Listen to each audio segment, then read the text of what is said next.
Gases का chapter है। यहाँ से हम स्टार्ट लेते हैं। कुछ पॉइंट्स, ये ऐसे पॉइंट्स है जो पूरे चैप्टर को समझने के लिए आपका हेल्प करेगा। ठीक है, तो इन पॉइंट्स को हम लोग सबसे पहले देखते हैं कि जब हमारे सामने कोई गैस होगा, उसके अंदर हम क्या क्या देखेंगे, क्या क्या हमें कौन कौन से पॉइंट नजर आएंगे। तो जनरल प्रॉपर्टीज गैस का अगर हम देखेंगे, गैस के बारे में हमारे माइंड के अंदर, हमारे दिमाग के अंदर किस तरह का नक्शा होना चाहिए, ताकि बाद में ये हमारी हेल्प करे मजीद चैप्टर को समझने में। तो वो नक्शा इन पॉइंट्स से क्लियर हो जाएगा, आपके माइंड के अंदर एक अच्छा नक्शा बैठ जाएगा पॉइंट्स को क्लियर करने के बाद। सबसे पहले आते हैं कि गैस का कोई डेफिनेट वॉल्यूम या शेप नहीं है। इसका मतलब मैं ऑलरेडी एक्सप्लेन कर चुका हूं अपने वीडियो लेक्चर्स में कि आप गैस को किसी भी शक्ल वाले कंटेनर में डालेंगे, गैस वही शक्ल इख्तियार कर लेता है, अपना लेता है। अगर आपके पास इस तरह का कंटेनर है, ट्रायंगुलर टाइप का, त्रिकोण टाइप का कंटेनर है, आप इसमें गैस डाल दोगे तो गैस का जो शक्ल है, शक्ल शक्ल वो इसकी तरह हो जाएगा। जो जो कंटेनर है, कंटेनर के शेप की तरह हो जाएगा। तो इसको हम कहते हैं कि ये इंडिपेंडेंट है। अच्छा, wait a minute.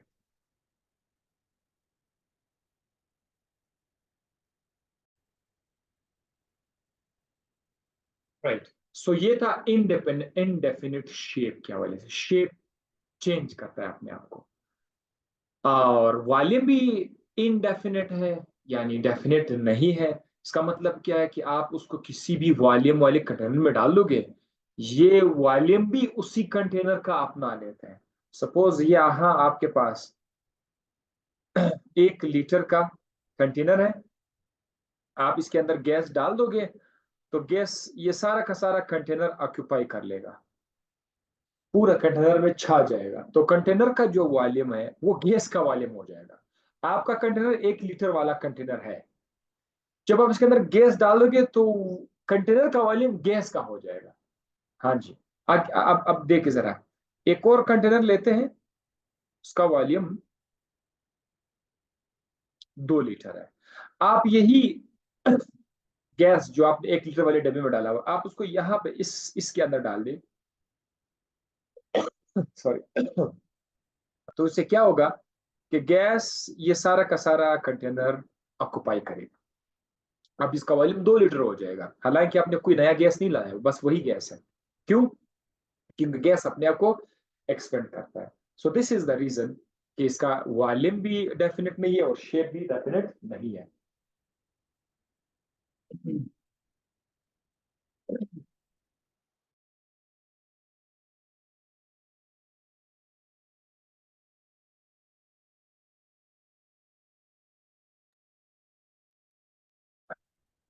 Okay,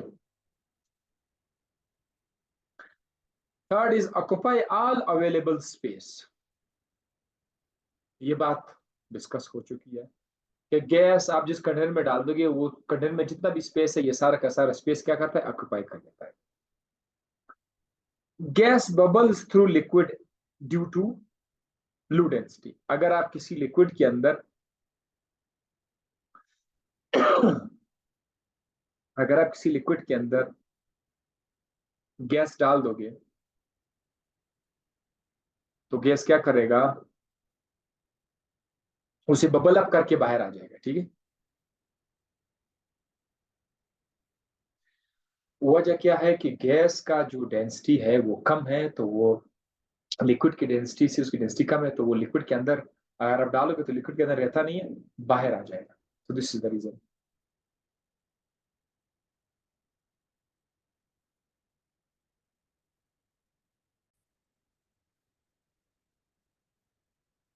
next point है कैन डिफ्यूज एंड इफ्यूज। ये मैं आपको आगे बताऊंगा। ठीक है, डिफ्यूज भी कर सकता है, इफ्यूज भी कर सकता है। फिलहाल आप ऐसा पॉइंट लिख ले, डिफ्यूजन एंड इफ्यूजन आगे हम उसको समझाएंगे। कैन बी कंप्रेस्ड, गैस के मॉलिक्यूल्स को आप कंप्रेस कर सकते हैं। अगर आप किसी कंटेनर के अंदर गैस ऐड करोगे तो ये गैस के मॉलिक्यूल्स हैं। चूंकि गैस के मॉलिक्यूल्स बहुत ज्यादा वॉल्यूम ऑक्यूपाई करते हैं, अपने आप को एक्सपेंड करते हैं, तो उनके दरमियान खाली स्पेस है,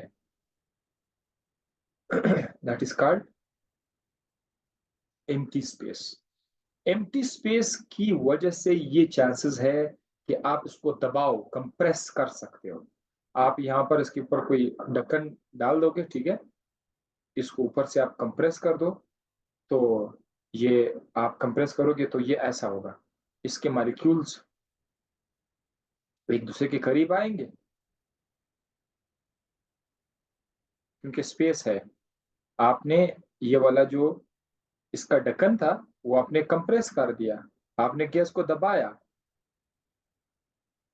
तो गैस कंप्रेस हो गया। आप उसको मजीद भी कंप्रेस कर सकते हैं, जितना आप उसके ऊपर प्रेशर अप्लाई करेंगे गैस कंप्रेस हो सकता है। तो कंप्रेशन की वजह क्या है कि उनके मतलब बीच स्पेस है, दैट्स व्हाई वो कंप्रेस हो सकता है। दूसरा क्या है, एक्सपेंशन। गैसेस जो है वो एक्सपेंड भी हो जाते हैं। कंप्रेशन का रिवर्स है एक्सपेंशन। कंप्रेशन में आपका गैस मॉलिक्यूल करीब आते थे, एक्सपेंशन में ये अपने आप को एक्सपेंड कर रहा होता है। एक्सपेंशन के लिए दो ऑप्शन है आपके पास, या तो आप इसका जो ढक्कन है उसको ऊपर कर दो, यहाँ पर यही वाला जो डायग्राम है यहाँ पर, इस ढक्कन को आप ऊपर कर दो। आप ढक्कन को ऊपर कर दोगे तो इसका जो पिस्टन है वो यहाँ आ जाएगा।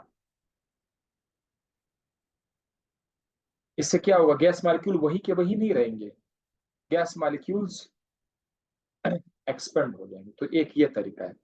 दूसरा ये था बाय इंक्रीजिंग वॉल्यूम। आपने असल में वॉल्यूम बढ़ाया, जब आपने वो ढक्कन को ऊपर किया तो आपने वॉल्यूम बढ़ा के गैस को आपने एक्सपेंड किया। दूसरा तरीका यह है, आप टेम्परेचर दे दो, increasing the temperature.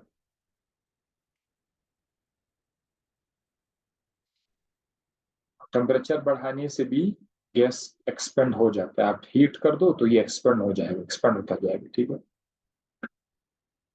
Exert pressure on the wall of the container. अगर आपके पास एक कंटेनर है, इसके अंदर गैस के मॉलिक्यूल्स हैं, तो गैस के मॉलिक्यूल्स वो कंटेनर की दीवार के साथ टकराते हैं, फोर्स उस पर लगाते हैं, और चूंकि वो जो वॉल है, वॉल का तो कोई एरिया तो होगा ना, तो फोर्स पर यूनिट एरिया से प्रेशर बन जाता है। इसीलिए गैस के अंदर प्रेशर डेवलप हो जाता है।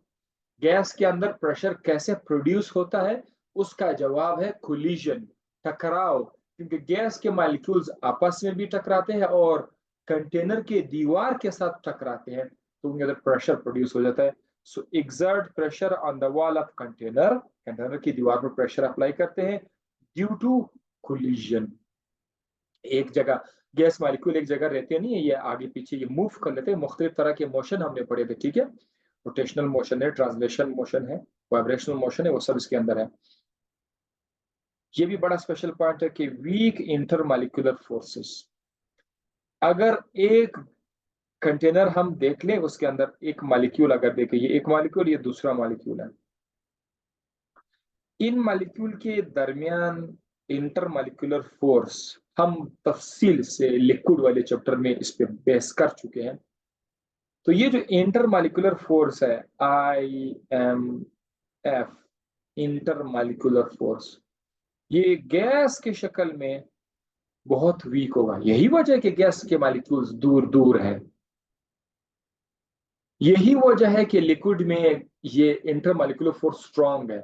जैसे जैसे इंटरमॉलिक्यूलर फोर्स स्ट्रांग हो जाता है, वो मॉलिक्यूल्स को एक दूसरे के करीब ले आते हैं। मॉलिक्यूल जब बहुत ज्यादा करीब आ जाते हैं तो वो तो लिक्विड बन जाते हैं, और अगर आप उसको मजीद भी स्ट्रांग करोगे इस फोर्स को, तो वो फिर सॉलिड बन जाएगा।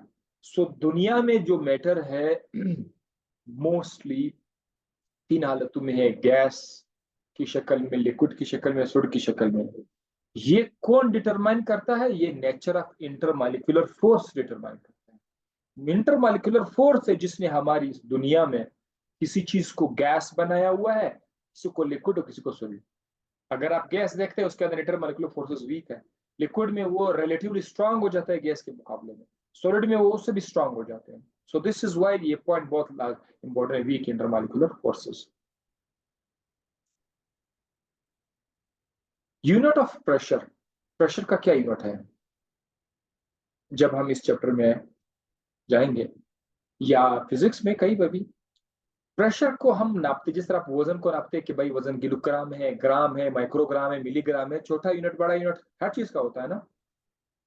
तो प्रेशर का भी यूनिट है एटीएम। हम केमिस्ट्री में एटीएम बहुत ज्यादा यूज करते हैं और टॉर ज्यादा यूज करते हैं। इसके अलावा M M M millimetre of mercury, torr, TOR torr, torr भी एक प्रेशर का यूनिट है। 10 टॉर, 100 टॉर, 1000 टॉर। इसके अलावा ये SI इंटरनेशनल यूनिट है, Newton per metre square unit है। ये बिल्कुल उस फार्मूले से निकला हुआ है, फोर्स पर यूनिट एरिया से। ये जो यूनिट है ना, ये फोर्स पर यूनिट एरिया से निकला हुआ है, F/A। न्यूटन जो आप N देख रहे हैं ना, N न्यूटन, ये फोर्स से आया हुआ है। मीटर स्क्वायर ये एरिया से आया हुआ है। सो न्यूटन पर मीटर स्क्वायर ये असल में F/A से आया हुआ है। इसके अलावा पास्कल, जिसको हम PA से शो करते हैं, ये यूनिट्स है। 1 mmHg। अब थोड़ा सा ये, जिस तरह आपको पता है कि 10 रुपए और 1 रुपए में, 100 रुपीज और 1 रुपीज में क्या फर्क है, 1 रुपए जो है वो 100 के बराबर है। इसी तरह जैसे कि डॉलर और रुपीज में क्या फर्क है, तो जैसे कि आजकल मेरे ख्याल में 275 समथिंग लाइक इस तरह चल रहा होगा। सो एक डॉलर 275 रुपीज के बराबर है। तो 275 जो है ये आपका कन्वर्जन फैक्टर है। हम एक तरह के यूनिट को दूसरी तरह के यूनिट में कन्वर्ट करने की हमें जरूरत पड़ेगी। तो उसके लिए पहले से हम अपने जहन में कुछ वैल्यूज डाल देंगे, ताकि कहीं पर भी अगर कोई प्रेशर किसी वैल्यू में आ गया हो और हमें जरूरत पड़े कि हम इसको किसी और में कन्वर्ट करें, तो हमारे लिए कोई इश्यू ना हो। तो जरा याद रखिएगा, 1 mmHg 1 टॉर के बराबर है। ये तो बहुत आसान। तो अगर आपके जहन में 1 mmHg 1 टॉर के बराबर है, आप कोई भी mmHg उठाओ, वो से टॉर आसानी से आ जाएगा। अगर आप 100 mmHg उठाओगे तो 100 टॉर हो जाएगा। अगर आप 1000 mmHg उठाओगे तो 1000 टॉर हो जाएगा। तो ये तो एक तो mmHg is equal to 1 mm is equal to 1 torr. लेकिन जो एटीएम है, ये टॉर से बड़ा यूनिट है। एक एटीएम सिर्फ 1 रुपये, एक जैसे हम लोग $1 जो है ना, वो रुपये से बहुत बड़ा है। तो 1 ATM 760 थॉर के बराबर है। और ये जो 760 थॉर है, ये 101325 न्यूटन पर मीटर स्क्वायर के बराबर है। तो अगर एटीएम टॉर और न्यूटन पर मीटर स्क्वायर का मुकाबला किया जाए, तो सबसे बड़ा यूनिट एटीएम है। एक एटीएम जो है वो 760 टॉर के बराबर है।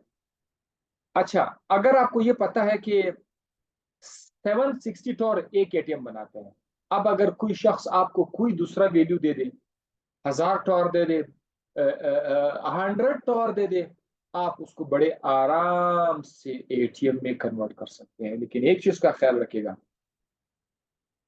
जब आप एक बड़े यूनिट को बड़े यूनिट को छोटे यूनिट में कन्वर्ट करते हैं, बड़े यूनिट को छोटे में कन्वर्ट करते हैं, तो कन्वर्जन फैक्टर से मल्टीप्लाई करना पड़ता है। ये आप लोग अपने साथ लिख सकते हो कॉपी पर। और जब आप एक बड़ा यूनिट जब आप एक छोटा यूनिट को बड़े यूनिट में कन्वर्ट करते हो, तो फिर कन्वर्जन फैक्टर से डिवाइड करना पड़ता है। सो 180 इज इक्वल टू 760 टॉर। ये जो 760 टॉर है, ये आपका कन्वर्जन फैक्टर है। अब अगर कोई आपसे कहे कि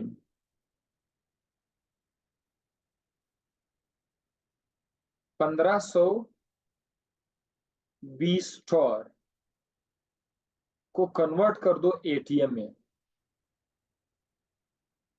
क्या करोगे आप? 1520 टॉर, टॉर एक छोटा यूनिट है एटीएम के मुकाबले में। तो अब आप एक छोटा यूनिट को बड़े यूनिट में कन्वर्ट करने जा रहे हैं, तो आप 1520 को डिवाइड करेंगे कन्वर्जन फैक्टर पर, जैसे 760 और ये अपने आपके जहन में होगा। तो जब आप इसको आप 760 760 पे डिवाइड करोगे, तो इसका आंसर आ जाएगा 2। ये नंबर 2 आ जाएगा, तो ये जगह 2 ATM। राइट। अच्छा, तो 101,325 न्यूटन पर मीटर स्क्वायर, इसका भी आप इस तरह बना सकते हैं, अपने सब याद रखना है। इसी तरह 1 pascal 1 newton per metre square के बराबर है। इनका रिलेशन एक एक का है, 1 1 का है, जिस तरह 1 mm है जी 1 टॉर के बराबर था। तो 760 टॉर जो है वो इक्वल हो जाएंगे 101,325 पास्कल के। Right?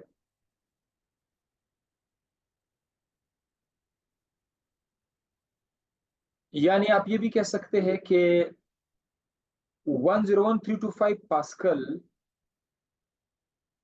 101,325 Newton per metre square के इक्वल है। तो ये मैंने बाद में बाहर लिख लिया। ये आप ऐसे बना सकते हो, इससे इससे left hand 1 pascal is equal to 1 newton per metre square से आप ये बना सकते हैं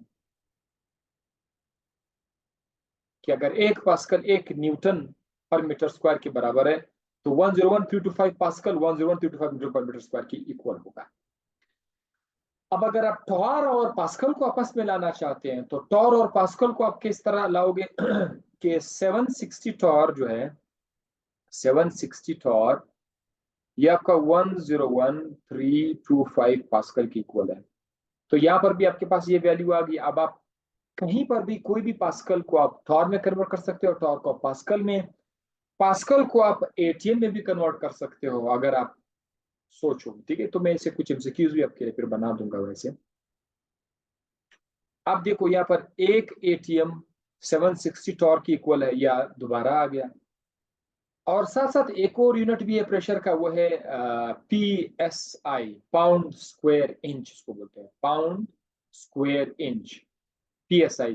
तो 1 एटीएम जो है वो 760 टॉर्क की इक्वल है, और कितने पी एस आई के बराबर है? 14.7 पी एस आई, पाउंड पर इंच स्क्वायर के बराबर।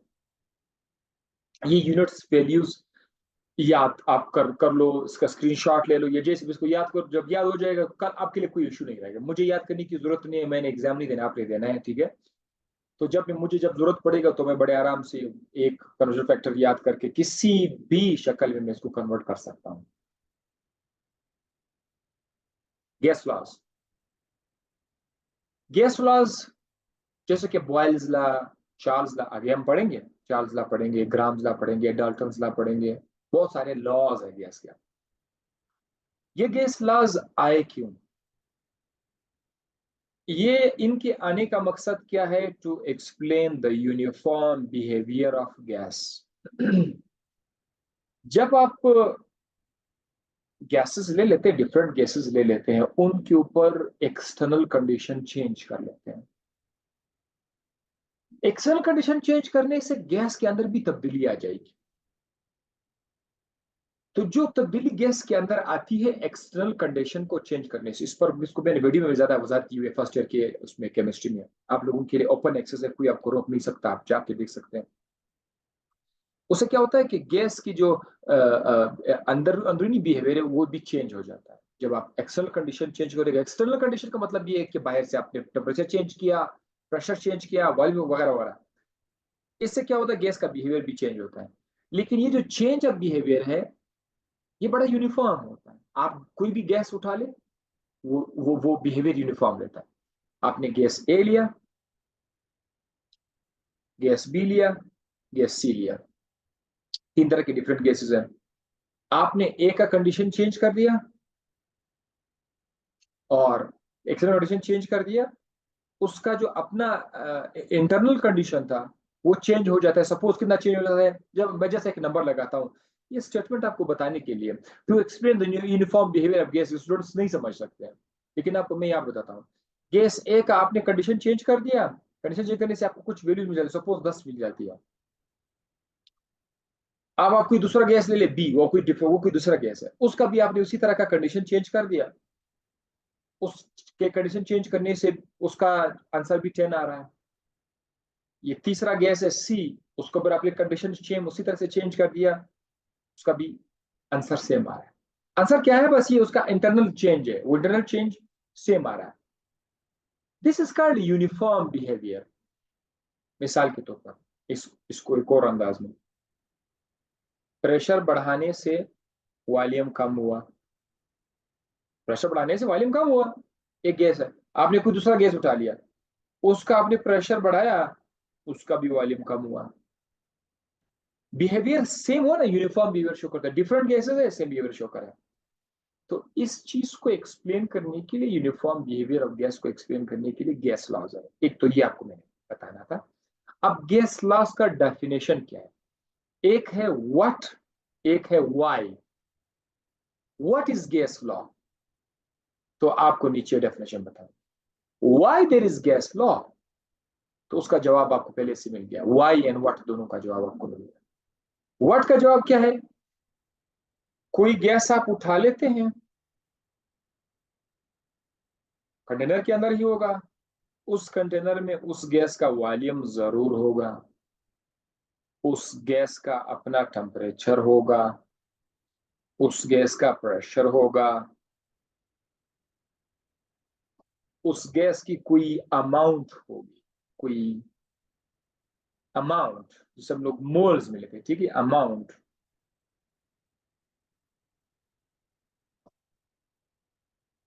इन चीजों के दरमियान रिलेशन को गैस लॉस कहा जाता है। इसमें अमाउंट को तो शामिल नहीं किया हुआ है, जस्ट वॉल्यूम, किसी गैस के वॉल्यूम, टेम्परेचर और प्रेशर के दरमियान क्या ताल्लुक है, क्या रिलेशन है वॉल्यूम और टेम्परेचर के दरमियान, इस रिलेशन को गैस लॉस कहा जाता है। अब जब हम गैस लॉस पढ़ेंगे देखो, मोस्टली नंबर ऑफ मोल्स को हम काउंट नहीं करेंगे। वैसे होता क्या होगा, जो गैस लॉस आप पढ़ोगे, आप लोग पढ़ोगे, उसमें से एक लॉ ऐसा आएगा कि उसमें टोटल तीन चीजें हैं, वी, टी एंड पी। एक में हम क्या करेंगे, किसी किसी दो को हम चेंज करेंगे, सपोज वॉल्यूम और प्रेशर को हम चेंज करेंगे, इनके बीच रिलेशन बनाएंगे।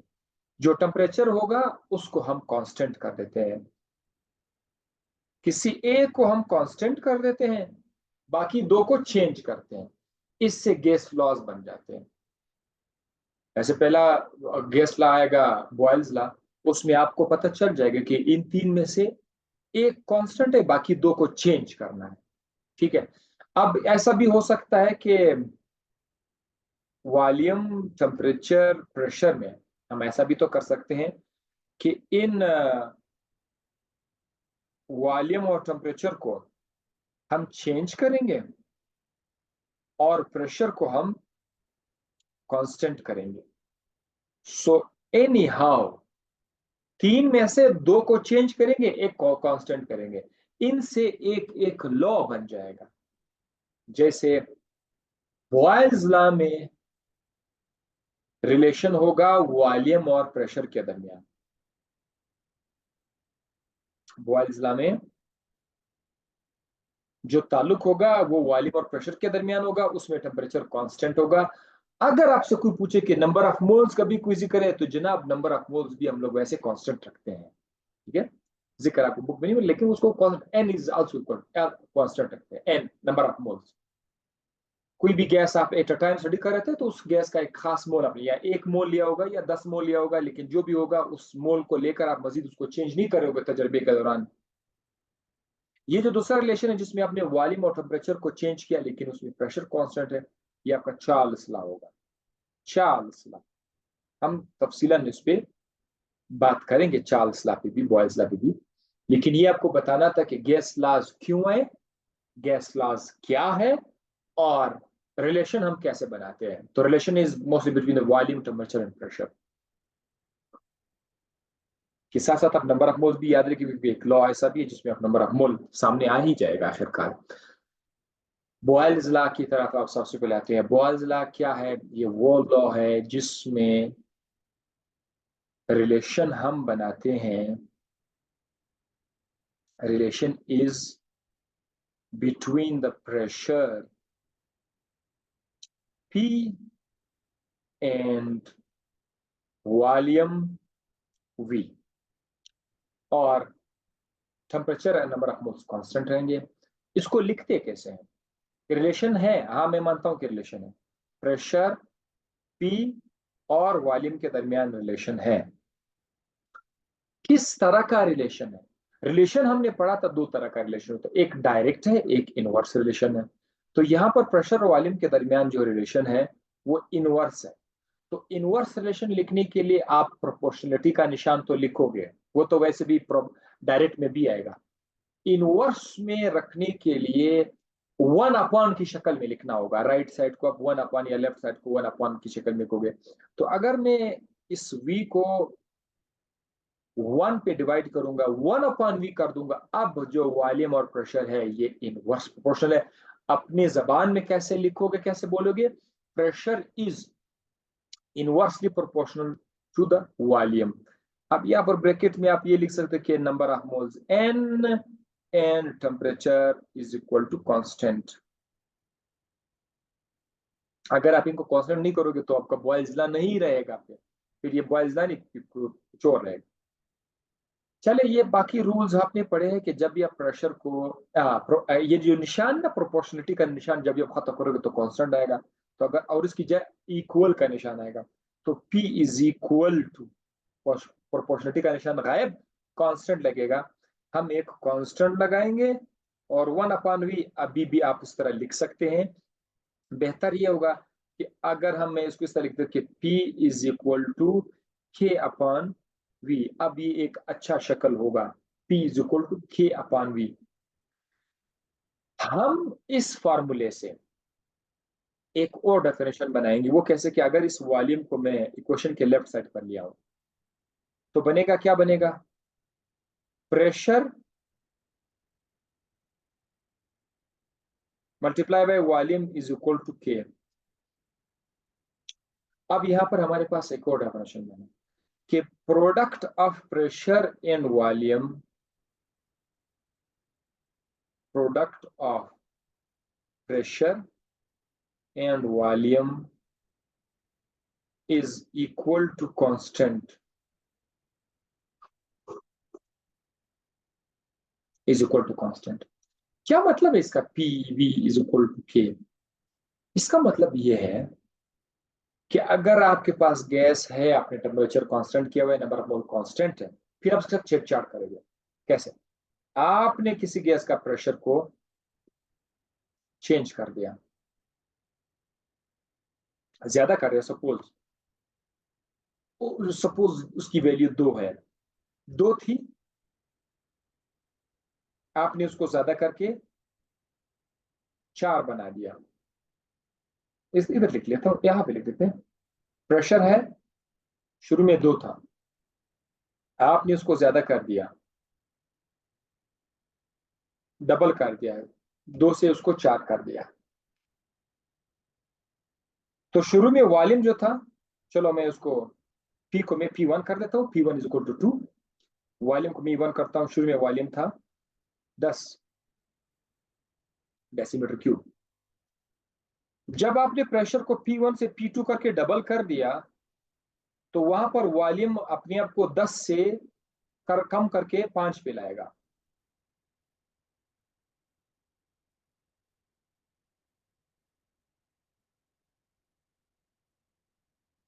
वॉल्यूम भी अपने आप को हाफ कर देगा। जब आप प्रेशर को डबल करोगे तो वॉल्यूम हाफ हो जाएगा। ये आप लोगों को रिलेशन में पढ़ाया गया है, इनवर्स रिलेशन में। एक को आप डबल करोगे तो इनवर्स रिलेशन वाला हाफ रिड्यूस होगा, हाफ। तो अब जरा इसको देखो पहले वाले केस में जरा देखो, जब आपका P1 2 था और V1 आपका 10 था, इन दोनों को जरा मल्टीप्लाई करें, P और V को। P1 V1 आपका किस चीज की इक्वल है? P1 आपका 2 है, V1 आपका 10 है, तो 2 10 20 आया। P1 V1 आपका 20 आया। जब आपने P1 को चेंज करके P2 बना दिया तो P2 अब आपका 4 आ गया, और उससे वॉल्यूम चेंज होकर के 10 से 5 हो गया तो B2 आपका 5 आ गया। अब इनका P2 V2 बनाएंगे, P2 मल्टीप्लाई बाई V2, क्योंकि हम लोग प्रेशर और वॉल्यूम को मल्टीप्लाई करके उसका प्रोडक्ट देखना चाहते हैं। प्रोडक्ट का मतलब ये दो चीजों को आप मल्टीप्लाई करके जो आंसर है उसका प्रोडक्ट। सो P2V2 से क्या बनेगा? P2V2 से आपका बनेगा, P2 आपका 4 है, V2 आपका 5 है, तो आंसर फिर से क्या है? 20 आया। यानी आप प्रेशर को चेंज कर रहे हैं, उससे वॉल्यूम भी चेंज हो रहा है, लेकिन उनका रिजल्ट सेम आ रहा है। तो यही तो मतलब है इसका, PV is equal to K। आप प्रेशर चेंज करते हो, प्रेशर चेंज करने से वॉल्यूम चेंज हो जाता है, लेकिन दोनों का मल्टीप्लीकेशन सेम आ जाता है, सेम इज कांस्टेंट K। इसीलिए तो इसका नाम कांस्टेंट रखा गया, क्योंकि इसका नंबर सेम आ रहा है। 20 पहले भी था, अभी भी 20 है। चेंज करने से पहले भी 20 था, चेंज करने के बाद भी 20 आया। तो इन हालात को मद्देनजर रखकर अब हम ये कह सकते हैं कि P1 V1, जो आपके सामने इसका आंसर 20 है, हम ये लिख सकते हैं कि P1 V1 is equal to P2 V2। बड़े आराम से लिख सकते हैं, क्योंकि P1 V1 में भी उसका जवाब 20 था, P2 V2 में इसका जवाब 20 था, तो हम लिख सकते हैं P1 V1 is equal to P2 V2। अब आपके पास तीन फार्मूलाज आ गए। एक पहला वाला फार्मूला प्रेशर, थोड़ा सा कलर चेंज करते हैं, pressure P is equal to K upon V, ये वाला फार्मूला, ये आपका बॉयल्स लॉ का एक फार्मूला है। अगर आपके पास वो लोग कांस्टेंट दे दे, वॉल्यूम दे दे, तो आप प्रेशर फाइंड कर सकते हैं। अगर वो कांस्टेंट की वैल्यू दे दे, प्रेशर की वैल्यू, तो आप वॉल्यूम फाइंड कर सकते हैं। एक formula. Formula number 2, PV is equal to K, ये भी उसी तरह से है बिल्कुल, यानी उसी से अब आपने बना लिया, P is equal to K upon V से आपने वही PV is equal to K बना लिया। So this is almost same formula, जैसे आप वो आपके लेफ्ट साइड पर जो फार्मूला है बिल्कुल उसको मैंने थोड़ा चेंज करके बना लिया। सो यूं समझे कि ये एक फार्मूला हो गया, दोनों एक ही फार्मूला। दूसरा जो इंपॉर्टेंट फार्मूला है ये है P1 is equal to P1 V1 is equal to P2 V2, ये सेकंड फार्मूला है। ये वाला फार्मूला आपको न्यूमेरिकल में काम आएगा। न्यूमेरिकल जब आएगा तो उसमें उन्होंने गैस, उनके पास एक गैस होगा मोस्टली। आप जब टेस्ट के अंदर बैठोगे तो उन्हें कहा कि हमारे पास एक गैस है, शुरू में उसका प्रेशर था P1 और उसका वॉल्यूम इतना था, शुरू में उसका इतना वॉल्यूम था। बाद में हम लोगों ने क्या किया, हमने प्रेशर को चेंज कर दिया। हमने कहते हैं हमने प्रेशर को चेंज कर दिया, फलाना बना लिया। तो इससे वॉल्यूम कितना चेंज हुआ होगा, उन्होंने उसको क्वेश्चन मार्क दिया होगा। तीन वैल्यूज दिए गए होंगे, शुरू वाला वॉल्यूम, शुरू वाला प्रेशर, बाद में जो प्रेशर हमने चेंज कर दिया, लेकिन उसका जो बाद में प्रेशर चेंज करने से जो वॉल्यूम चेंज होगा वो आपसे मांग रहे होंगे। तो फिर आप क्या करोगे, आप P1 V1 is equal to P2 V2 आप फाइंड करोगे। इस फार्मूले के हिसाब से चार वेरिएबल्स है, कोई भी तीन अगर अवेलेबल है तो चौथा आ जाएगा पक्का। जब भी कोई न्यूमेरिकल आएगा, न्यूमेरिकल को गौर से देखना पड़ेगा, आपने अपनी तीन वैल्यूज ढूंढनी है, फोर्थ वन खुद आएगा। इसके अलावा आपको सवाल में 1 2 नहीं दिया जाएगा, उन्होंने सिंपल अंग्रेजी में लिखा होगा कि हमारे पास एक गैस है, उसका प्रेशर इतना था, इतना है, वॉल्यूम इतना है, हमने उसका प्रेशर चेंज करके इतना कर दिया, तो वॉल्यूम कितना होगा।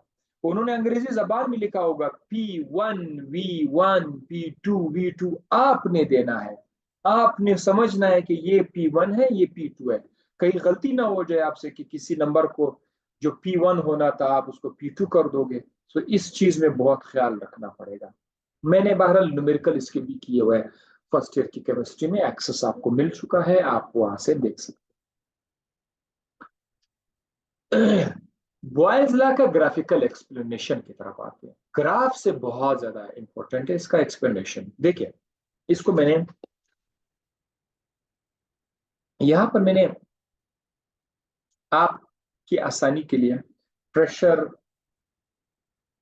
और वॉल्यूम मैंने लिखा हुआ है। सपोज करते हैं कि प्रेशर 2 है, वॉल्यूम 20 है। सपोज जस्ट मैं आपको समझाने के लिए, प्रेशर 2 है, वॉल्यूम 20 है। हमने क्या किया, प्रेशर को 2 से डबल करके 4 कर दिया। शुरू में जो 2 था मैंने उसको सिर्फ 1 गुना बढ़ाया, 1 टाइम डबल कर दिया। तो 1 टाइम डबल करने से 4 हो जाएगा। वहां से देखा कि वॉल्यूम पर क्या असर पड़ेगा, वॉल्यूम भी 1 टाइम रिड्यूस होगा, वो 20 से 10 हो जाएगा। ये मैंने कर दिया। अब अगर यही जो प्रेशर जो शुरू में 2 था, अगर मैं उसको 2 गुना बढ़ा दूं, दो यानी 2 टाइम्स में बढ़ा दूं, तो फिर ये 6 हो जाएगा ना, 6। अगर इसको मैं 6 कर दूं तो ये 2 टाइम्स बढ़ जाएगा। उधर वॉल्यूम चूंकि शुरू में 20 था, अब ये कितना गुना बढ़ जाएगा, 3 टाइम्स।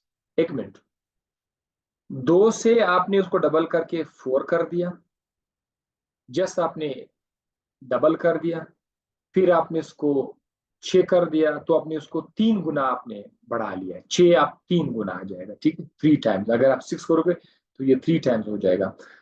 तो जो इनिशियल वॉल्यूम था 20, वो भी 3 टाइम कम हो जाएगा। सो हम लोग क्या लिखेंगे, 1/3 मल्टीप्लाई बाई 20, ये आ जाएगा, 20 का 1/3 टाइम रिड्यूस हो जाएगा। इसका आंसर क्या आ जाएगा, 6.66, अराउंड इतना सा आ जाएगा, ठीक है। अगर मैं 6 को 8 कर दूं, यानी 4 गुना बढ़ा दूं, 2 गुना नहीं, 3 गुना नहीं, 4 गुना अगर मैं बढ़ा दूं, तो वो 8 हो जाएगा। तो यहां पर जो आपका 20 है, शुरू में जो 20 था, वो 1/4 मल्टीप्लाई बाई 20, यानी डिक्रीज बाई 4 टाइम, 4 गुना कम हो जाएगा। तो उसका उसको आप 1/4 से मल्टीप्लाई करोगे, तो इसका आंसर हमारे पास कितना आ जाएगा, 5 आ जाएगा। अब अगर मैं ये मल्टीप्लाई मल्टीप्लाई वाला निशान इधर उधर करके हटा दूं, तो ये 1/3 अपॉन मल्टीप्लाई बाई 20 कीजिएगा। अगर मैं जस्ट 6.66 लिख दूं इधर, 6.66 लिख दूं, तो इसका मतलब यही होगा कि आपको पता है कि ये 6.66 कैसे आया। इसी तरह मैं यहां से ये 1/4 मल्टीप्लाई बाई 20 को हटा के सिर्फ 5 इधर लिखना चाहूंगा, बस इधर मैं 5 लिखना चाहता हूं। अब जरा आप देखते जाए, ये पी और वी बनाना, पी वी है ना, अगर मैं इनको मल्टीप्लाई कर दूं तो इसका आंसर कितना आएगा, 40 आएगा। एक था ना। और फिर नेक्स्ट जो पी वी था, अगर आप उसको मल्टीप्लाई करोगे तो उसका भी आंसर 40 आ रहा है।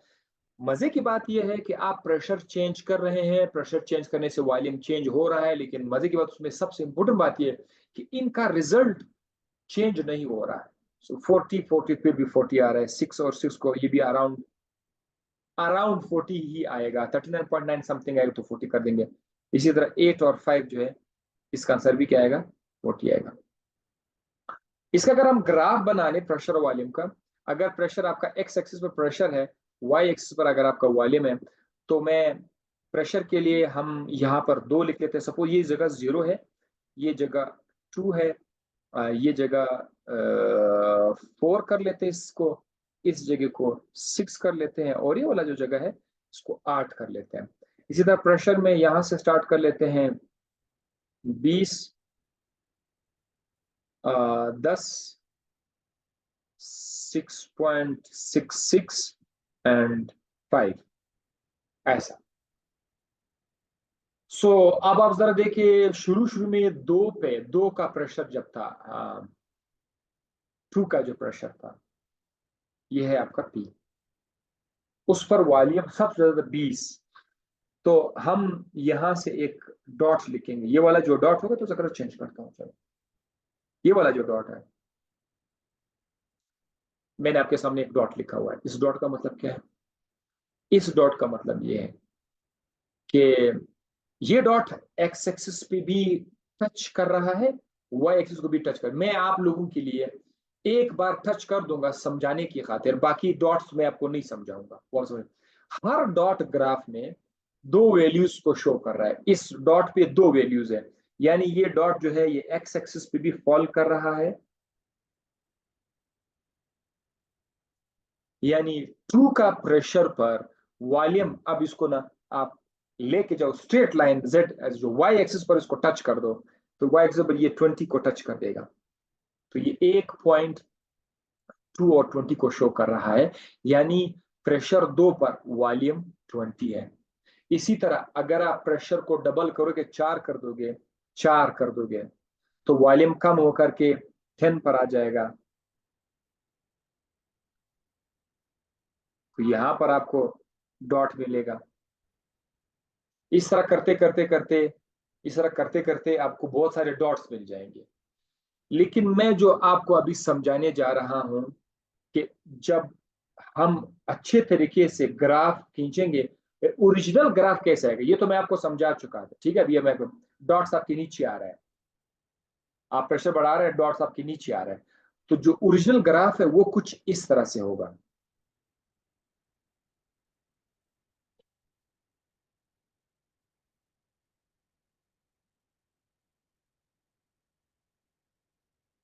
Oh my God.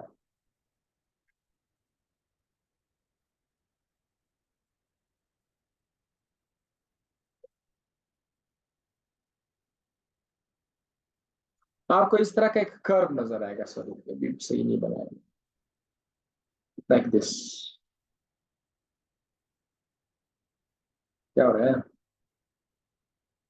यस, इस तरह का कर्व आपको मिल जाएगा। जाहिर आपके पास बहुत सारे डॉट्स आ जाएंगे ना, वो सारे डॉट्स आ जाएंगे जब आप बहुत सारे वैल्यूज के साथ, मैंने तो सिर्फ 4 वैल्यूज किए थे ना, बहुत सारे वैल्यूज को अगर आप एक दूसरे के साथ टच करोगे,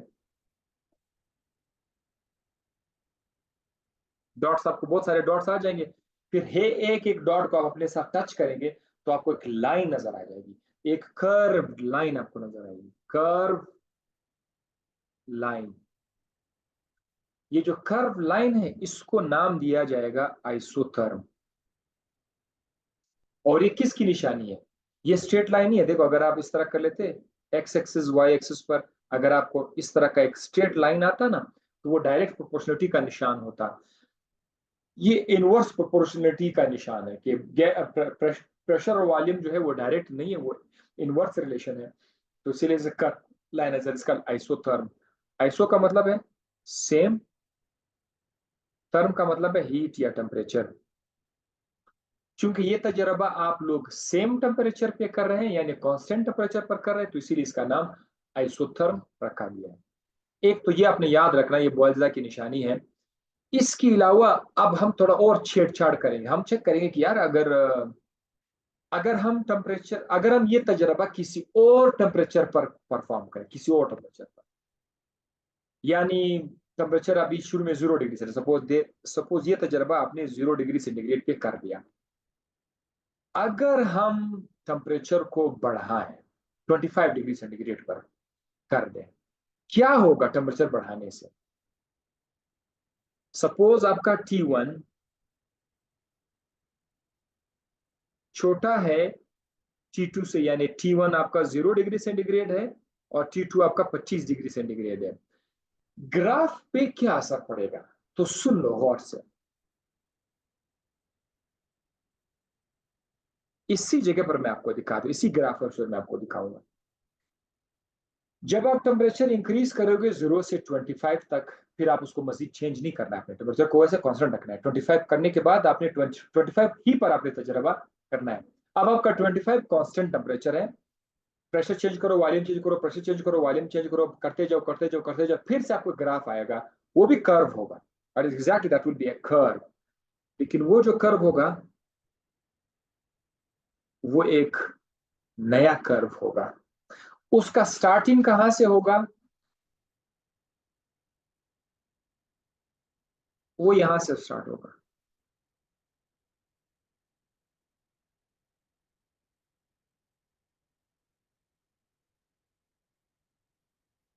उसमें भी आपको डॉट्स मिलेंगे।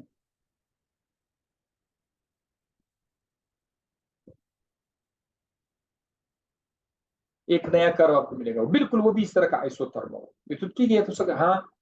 अब आप टेम्परेचर को 50 डिग्री सेंटीग्रेड पे कर दो, फिर से इस तरह का आपको कर्व मिलता जाएगा। लेकिन मजे की बात पता है क्या? ये कर्व एक जगह पे नहीं आ रही है, कर्व मूव कर रही है, अवे जा रही है, वाई एक्सिस से और एक्स एक्सिस से भी अवे। देखो एक्स एक्सिस से ये लाइन ऊपर आ रहा है वाई एक्सिस से ये राइट साइड की तरफ जा रहा है। मैं जरा तीर की निशान देकर आपको समझा देता हूं। ये देखो, शुरू में वाई एक्सिस से ये वाला कर्व यहां पे था। जब आपने टेम्परेचर ज्यादा कर दिया ना, तो वो देखो उसने वाई एक्सिस से अवे चला गया, वाई एक्सिस से अवे चला गया, यानी वॉल्यूम का जो एक्सिस है उसे अवे चला गया। इसका रीजन क्या है?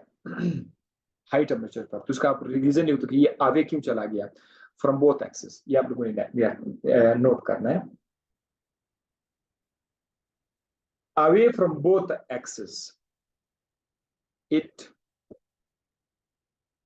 goes away from both the axis,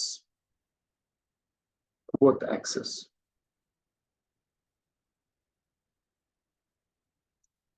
both axis का मतलब वही कि वॉल्यूम वाले एक्सिस भी और प्रेशर एक्सिस से भी वो आगे जाएंगे। इसकी रीजन आपने यहाँ पे लिखनी है। Reason because at high temperature, at high temperature volume is increased।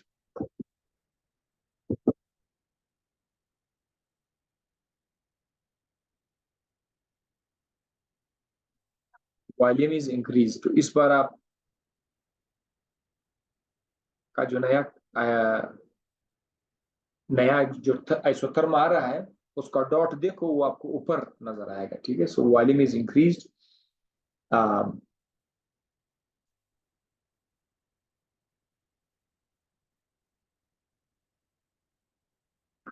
अच्छा, उन्होंने यहाँ पे और भी ये क्या लिखा हुआ कि अगर आप मजीद टेम्परेचर को बढ़ाओगे तो ये लाइन क्या करेगा, ये लाइन मजीद इस तरफ आएगा। इससे एक और चीज भी हमें नजर आ गया कि वॉल्यूम एक्सिस के साथ साथ जो प्रेशर वाला एक्सिस है वो भी बढ़ के हमें मिल रहा है, ज्यादा प्रेशर हमें मिल रहा है। तो इस केस में ये बुक में तो नहीं लिखा हुआ है, लेकिन मैं आप लोगों के लिए जरूरी लिखूं कि इस ग्राफ से ये पता चल सकता है कि अगर आप किसी हाई टेम्परेचर पर ये वाला ग्राफ प्लॉट करोगे तो उससे प्रेशर भी क्या हो रहा है, बढ़ रहा है।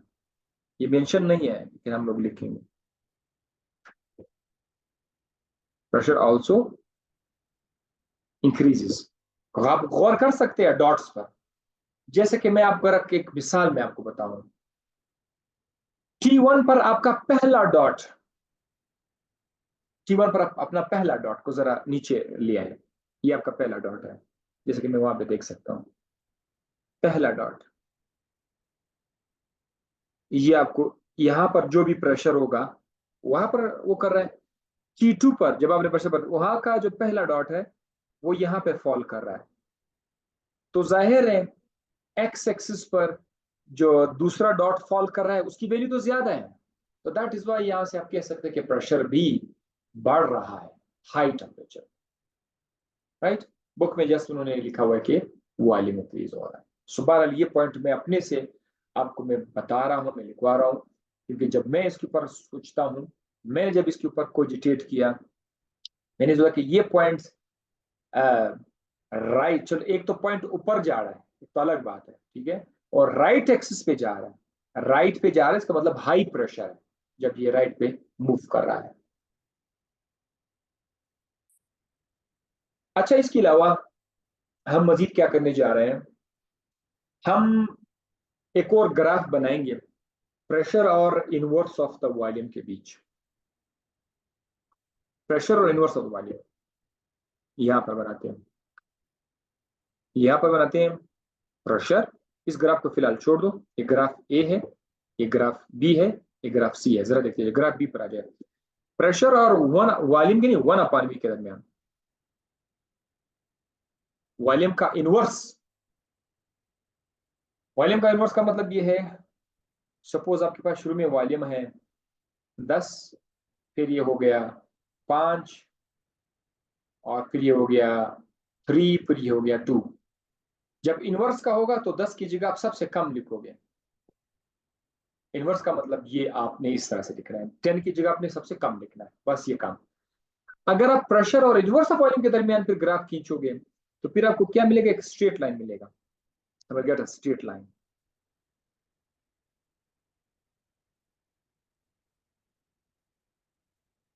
जाहिर है इस पर आपको इस तरह के डॉट्स मिलेंगे, यहाँ पर डॉट मिलेगा, यानी शुरू में जो प्रेशर होगा हाईएस्ट प्रेशर पर वॉल्यूम बहुत बहुत ज्यादा कम होगा, तो बहुत बहुत ज्यादा कम होगा, यानी यहाँ पर ये वाला जो जगह है, अगर मैं ये जगह शुरू करूँ, ये वाला जगह अगर जीरो है,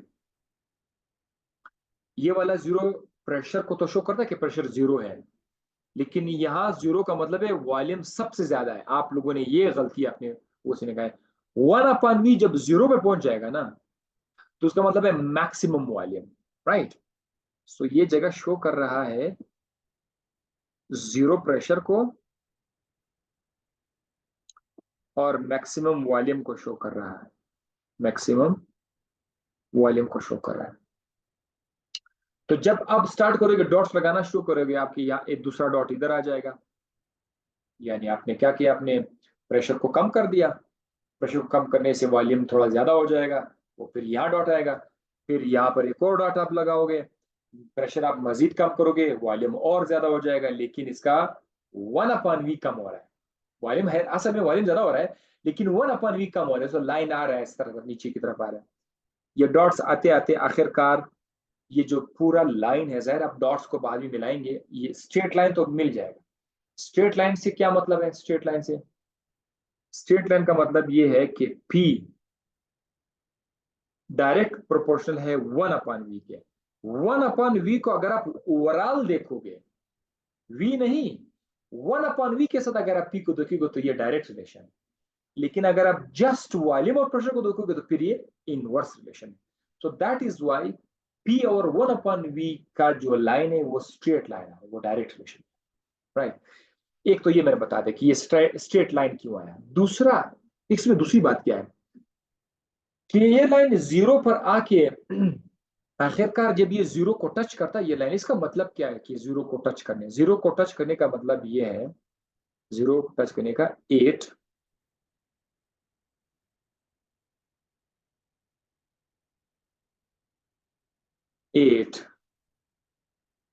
जीरो प्रेशर, प्रेशर आपने बहुत कम किया तो वॉल्यूम तो बहुत बड़ा हुआ हो गया, प्रेशर बहुत कम, वॉल्यूम बहुत बड़ा हुआ होगा।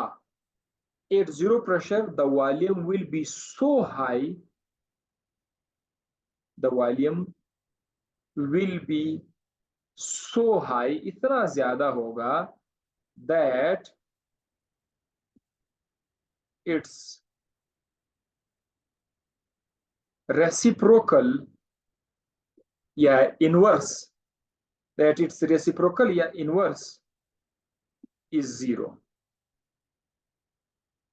वॉल्यूम V इतना ज्यादा होगा, इतना मैक्सिमम होगा कि इसका 1/V जीरो हो जाएगा। सो इसीलिए जीरो पर जो है ये लाइन आके मिल जाता है। इसका मतलब at zero pressure the volume will be so high that is reciprocal या इनवर्स इज जीरो, ये टच करा, ये हो गया आपका। अच्छा एक और बात, अगर हम यही वाला ग्राफ P और 1/V को किसी हाई टेम्परेचर पे करते हैं, सपोज ये आपका T1 है, टेम्परेचर कम था, अगर मैं टेम्परेचर को थोड़ा बढ़ा के फिर चेक करूं, अगर मैं एक 25 डिग्री सेंटीग्रेड कर दूं, यानी आपका T1 is less than T2, T2 आपका बड़ा है, फिर आपको एक और ग्राफ लाइन तो मिल जाएगा, उसी तरह लाइन मिल जाएगा, उसी तरह का लाइन आपको मिल जाएगा T2 पर, या अगर मैं T2 लिख लेता हूं, ठीक है, T2 पर आपको एक और लाइन मिल जाएगा बिल्कुल उसी तरह का। बट ये अब क्या होगा, ये प्रेशर का जो वाई एक्सिस है ये उससे अवे चला गया होगा, प्रेशर एक्सिस से अवे चला गया होगा, इसका आप लोगों ने मतलब ढूंढना है।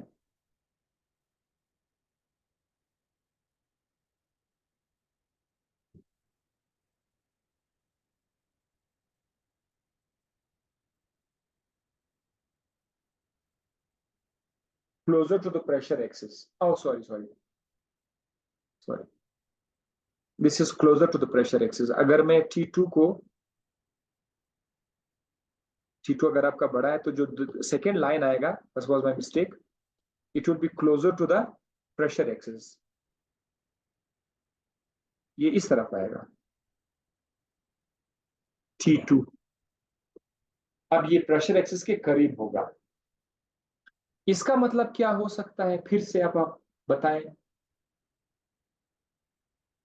अगर मैं ये वाला पहला पॉइंट इसका यहां देखूं और इसका यहां पे देख लूं,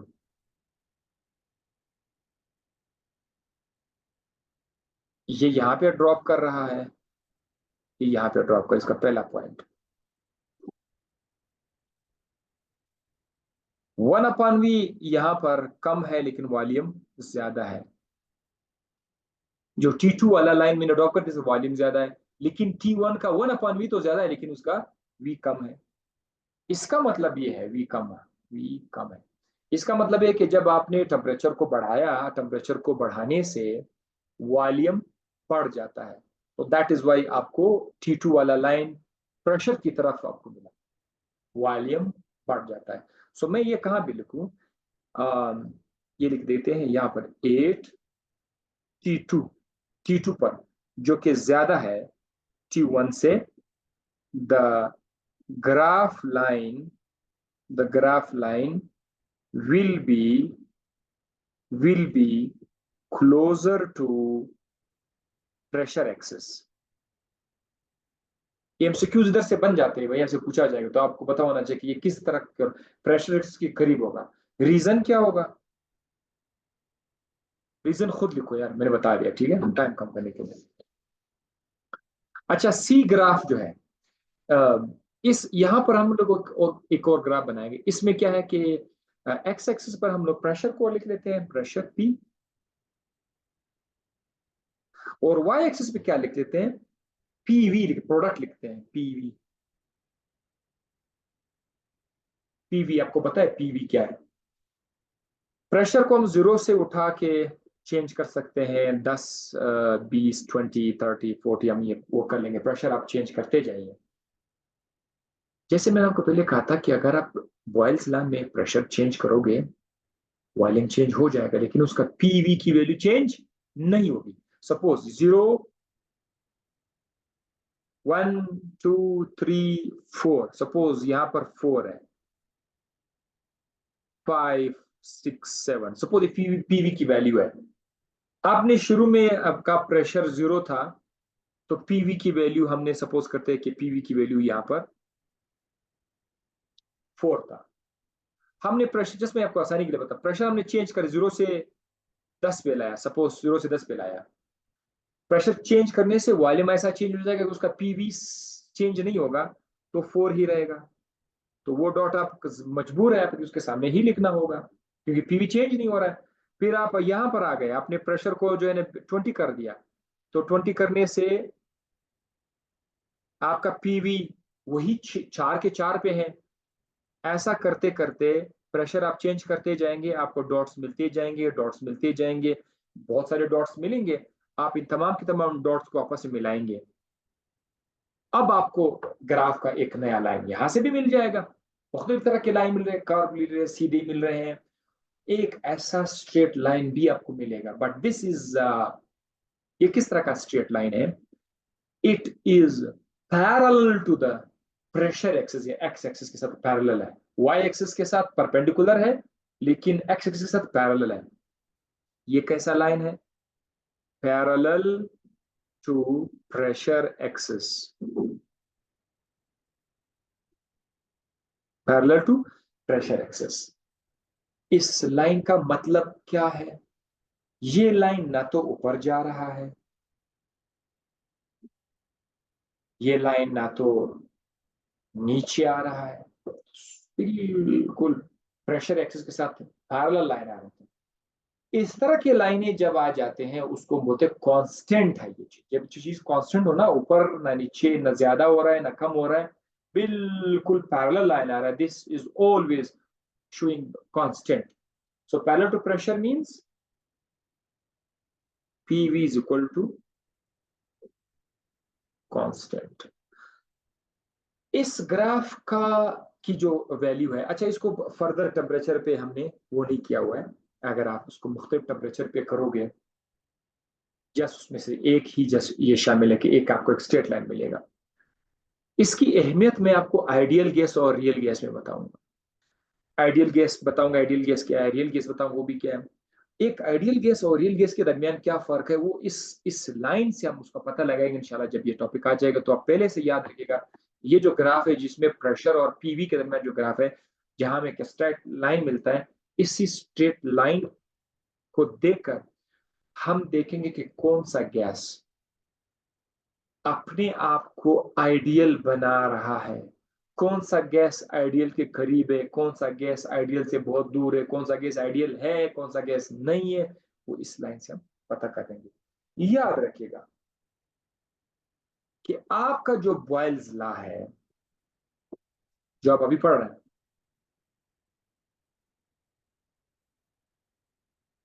बॉयल्स लॉ,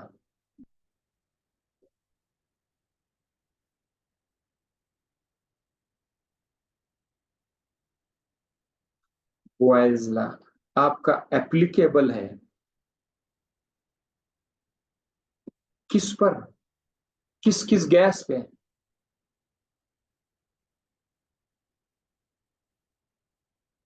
आइडियल गैस। जो आइडियल गैस हो या आइडियल गैसेस होंगे, उस पर जो आपने अभी ये जो बॉयल्स लॉ अभी आपने पढ़ा, ये दरअसल आइडियल गैस के लिए ही हमने बनाया हुआ है। आगे बहुत कुछ आइडियल गैस के हवाले से आ रहा है, बहुत सारे इक्वेशंस है, बहुत सारे फार्मूलाज है, वो सारे आइडियल गैस के आसपास ही घूमते फिरते हैं। वो जस्ट वेट आप लोग करो कि मैं आपको आइडियल गैस और रियल गैस तक कराऊंगा। बट फिलहाल आपने जहन में रखना है कि आइडियल गैस क्या था, यूनिट्स आपने देखे, किस तरह का रिलेशन था ग्राफ का, वो सब कुछ आपके जहन में बैठ गया है। चार्ल्स लॉ को भी इंशाल्लाह तफसील से पढ़ेंगे, उधर भी ग्राफ वाइज पढ़ेंगे। So see you in the next lecture.